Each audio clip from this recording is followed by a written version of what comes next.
먼저 본 내용을 진행하기 전에 간단한 안내 말씀을 드리자면 경제지표 스토리텔링의 모든 내용은 저작권법의 보호를 받습니다.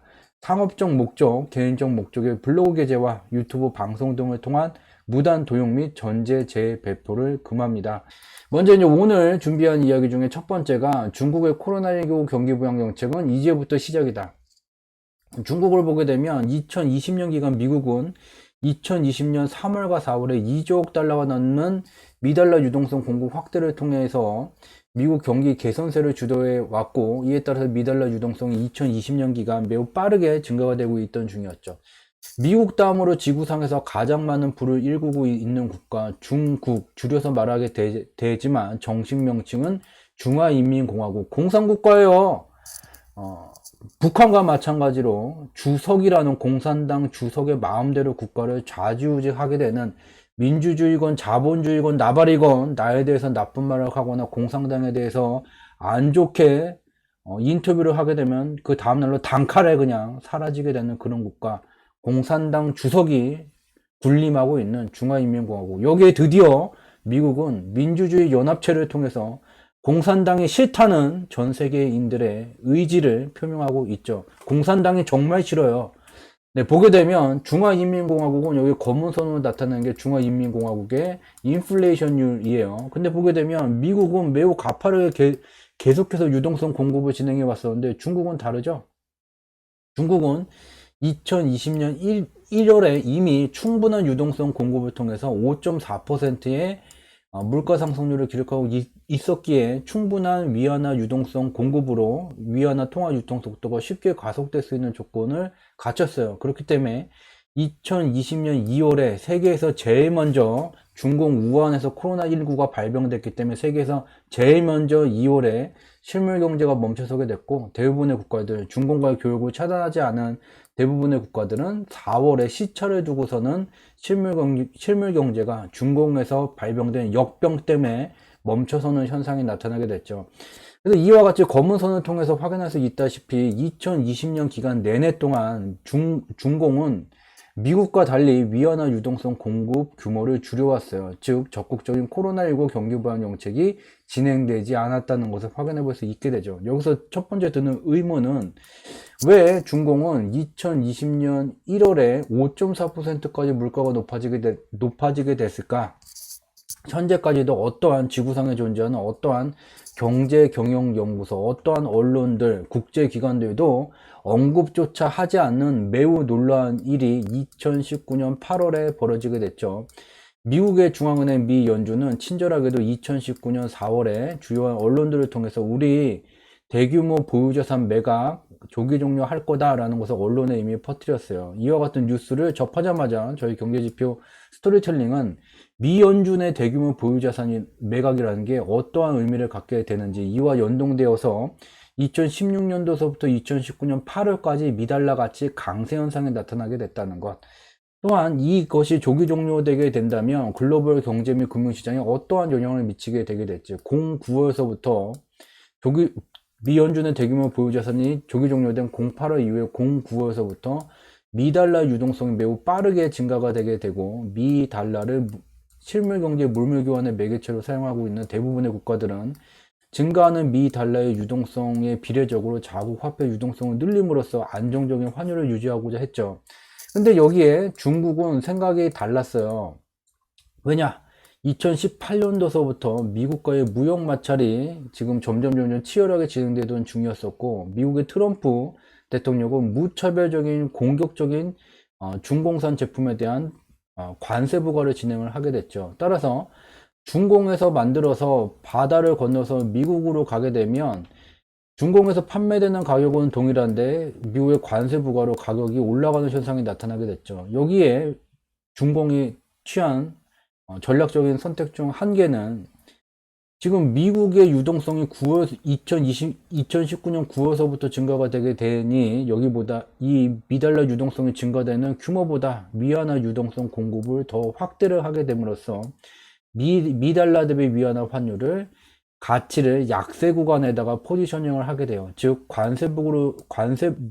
미국의 관세 부과를 통한 중공산 제품의 가격이 올라가는 현상을 위안화 공급 확대를 통해서 미달러 대비 위안화 환율을 약세 구간에 위치시킴으로써 이 관세로 인한 제품 가격의 상승분을 어느 정도 상쇄시키는 현상을 만들게 됐고, 따라서 2019년 08월에 2% 수준의 물가를 나타내던 중공의 물가는 2020년 1월 코로나19 때문에 실물경제가 멈춰서기 전까지 5.4%, 거의 2배에 가까운 유동성 공급에 따라서 물가가 매우 급속도로 증가되는 현상이 나타나게 됐죠. 여기서 운이 굉장히 좋았던 거죠.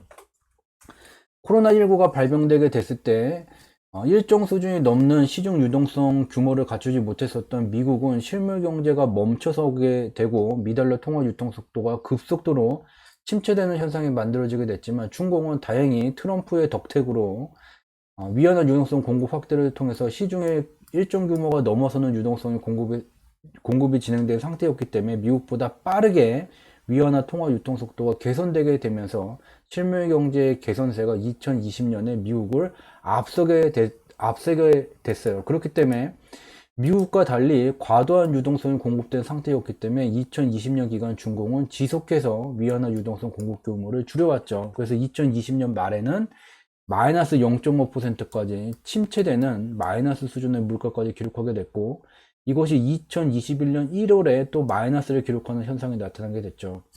이와 같이 2020년 전반적인 기간 동안에 충분한 위안화 유동성에 의해서 중국의 핵심 성장 동력인 제조업 경기가 매우 빠르게 개선되는 현상을 나타나게는 됐지만, 지속해서 위안화 유동성 공급을 줄임에 따라서 주요 경제지표, 제조업이 됐던 부동산이 되게 됐던 이와 같이 실적이 급속도로 악화되는 현상이 나타나게 됐죠. 그래서 2021년에 들어와서 다시 유동성 공급을 소폭 늘리고는 있지만 아직까지도 적극적으로 진행하고 있지 않은 그런 상태이죠. 그래서 다음 자료를 보게 되면 여기에 파란 선으로 나타난 게 미국의 인플레이션율 물가예요. 그리고 여기 검은 화살표로 나타난 게 중공의 인플레이션율이에요. 따라서 미 달러를 실물 경제 물물 교환의 매개체로 사용하는 대부분의 국가, 중공을 포함해서 대부분의 국가들은 미국 유동성 공급 확대에 따라서 미국의 물가가 점진적으로 상승하는 기간에 비례적으로 자국의 물가가 이 안정적인 환율을 위해서 미달러 유동성의 증가분만큼 증가시킨 자국 화폐 유동성 때문에 증가되는 현상이 같은 기간에 연동돼서 진행되어 왔다는 것을 확인할 수 있게 되고, 여기에 노란색 원으로 나타난 게 2019년 8월이에요. 이 이후에 파란 선으로 나타낸 미국의 인플레이션이 증가되는 이 속도보다 위안화 유동성 증가에 따른 중공의 물가 증가 속도가 훨씬 더 가파르게 진행이 되게 됐죠. 또한 2020년 기간을 보게 되면 미국의 물가는 이와 같이 증가가 진행이 되게 됐는데, 중공의 물가는 충분한 유동성 공급이 이미 되어져 있는 상황이었기 때문에 미국과 대조적으로 제한된 위안화 유동성 공급이 진행되어져 왔어요. 그래서 실질적으로 코로나19가 발병된 다음에 중공의 적극적인 경기 부양 기간은 2020년이 아닌 2021년이 되게 됩니다. 근데 지금 이제 문제가 생기게 되게 돼요. 아직까지도 위안화 유동성 공급이 일부분 증가됨에 따라서 중공의 물가가 일정 수준으로 높아지고는 있지만, 미국과 비교해 보게 되면 좀 매우 제한적인 상황이고, 중공에 혹시 중국에 투자를 하기를 원한다, 이 자료를 잘 봐야지 돼요. 얘가 미 달러 대비 위안화 환율을 나타낸 거예요. 여기에 이제 녹색 선으로 수명주기를 나타내게 됐고, 수명주기는 제일 밑에서부터 태동기, 성장기, 성숙기, 쇠퇴기로 구성이 되어 반도체의 기술 수명주기가 짧아진다, 스마트폰의 제품 수명주기가 짧아진다라는 뉴스에서 들었었던 그 수명주기가 바로 이와 같은 태동기, 성장기, 성숙기, 쇠퇴기로 구성이 되게 되고, 다만 이와 같은 수명주기론을 금융시장 분석, 경제지표 분석에 접목한 것이 저희 경제지표 스토리텔링의 지적권에 포함이 되게 됩니다. 여기 보게 되면 태동기를 넘어서게 되면 쇠퇴기까지의 상승생애가 만들어지게 되고, 상승생애가 종결된 다음에 소멸하는 것이 아닌 새로운 생애를 만들기 위해서 출발했었던 태동기로 귀향하는 윤회 과정이 진행이 되게 돼요. 미 달러 대비 위안화 환율은 상승 수명주기가 이미 끝났고 윤회 과정이 진행되고 있는 중이죠. 그래서 첫 번째, 이 녹색선 가운데 나타낸 평균 속도를 의미하는 경유지까지의 하락 현상이 나타나게 돼요. 여기가 바로 2018년 미국과의 무역 마찰이 점점점 가열되던 기간에 중공은 이와 같이 위안화 유동성 공급 규모를 미국의 미달러 증가분보다 더 늘리게 되면서 이 경유지 상위에 미달러 대비 위안화 약세를 나타내는 구간에 위안화 환율을 위치시켜 놨죠. 근데 2020년 기간서부터 앞서서 살펴봤었던 것과 같이 위안화 유동성 공급 규모를 줄여봤었고, 얘가 지우고 보게 되면 2021년 6월 18일 기준으로 보게 되면 지금 경유지에 와 있어요. 얘가 까딱해서 밑으로 이제 빠지게 된다면 미국의 중공산 제품에 대한 고관세 부과 플러스 미달러 대비 위안화 가치의 강세 현상으로 인해서 중공산 제품의 가격이 매우 빠르게 높아진 것과 같은, 중국 내에서 판매가는 동일한데 해외에서는 이와 같은 가격이 매우 빠르게 상승하게 되는 현상이 나타나게 돼요. 이와 같은 조건 속에 와 있다. 중공이 지금부터 어떠한 정책을 취해야지 되냐면 미 달러의 증가 규모보다 위안화 유동성 공급 규모를 더욱더 적극적으로 확대를 해야지 이와 같은 환율이 소폭 2018년도서부터 최근까지 진행해 왔었던 것과 같이 미 달러 대비 위안화 환율 가치가 약세 구간에 놓일 수 있는 조건을 만들게 돼요. 그러나 아직 지금 기준으로 보게 되면 이 경계선에 와 있기 때문에 투자하기에 적절하지가 않아요. 이러한 중화인민공화국의 경제 방향성에 수렴하게 되는 중화인민공화국의 상해 종합주가 지수를 보게 되면 상승세가 이미 종료가 되게 됐고, 새로운 시작을 위해서 제하단에 위치한 태동기까지의 윤회 과정은 종료가 됐어요. 이제 남은 것은 다시 태동기를 넘어서게 되면서 상승세를 만들어야지 되는데 아직 상승세를 만들지를 못했죠. 그리고 2020년도서부터 상해종합주가지수가 상승을 해온 것은 맞지만 상승세가 앞서서 본 것과 같이 위안화 유동성 공급 규모를 줄이는 통화정책이 지속해서 진행되어져 왔기 때문에 쭉쭉 뻗어 올라가지를 못한 조건이에요. 상승세가 아직 만들어지지는 않았죠.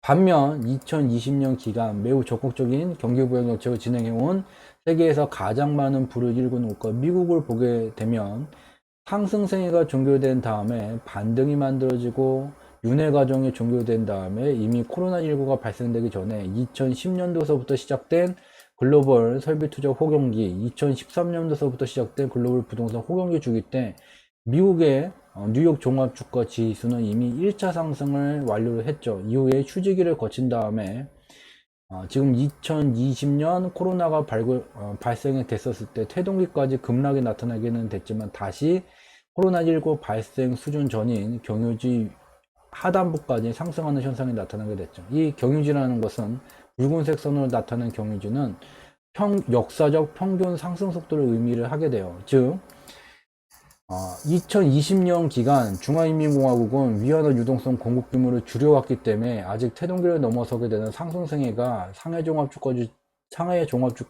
지수는 만들어지지를 못했는데, 미국 같은 경우에는 2020년 기간서부터 현재까지 매우 적극적인 코로나19 경기부양 정책이 진행됨에 따라서 역사적 평균 속도를 회복할 수 있는 그 시점까지 와 있어요. 얘가 경유지를 넘어서게 되면 1차 상승 이후에 쇠퇴기까지의 마무리 상승이 진행이 되게 되죠. 이와 같은 기간이 남아있다는 것을 알 수가 있게 되죠. 이와 같이 2020년 기간 매우 놀랍게도 중공은 미국과 같이 매우 적극적인 코로나19 경기부양 정책을 진행하지는 않았고, 지금 2021년 남은 기간서부터 얼마나 적극적인 경기부양 정책을 진행하느냐에 따라서 미국과 중공의 경제성장 개선세 성적표의 차이가 크게 나타나게 될 것이라는 것을 알 수가 있게 됩니다. 늦은 시간까지 함께 참여해 주셔서 진심으로 감사드립니다. 고맙습니다.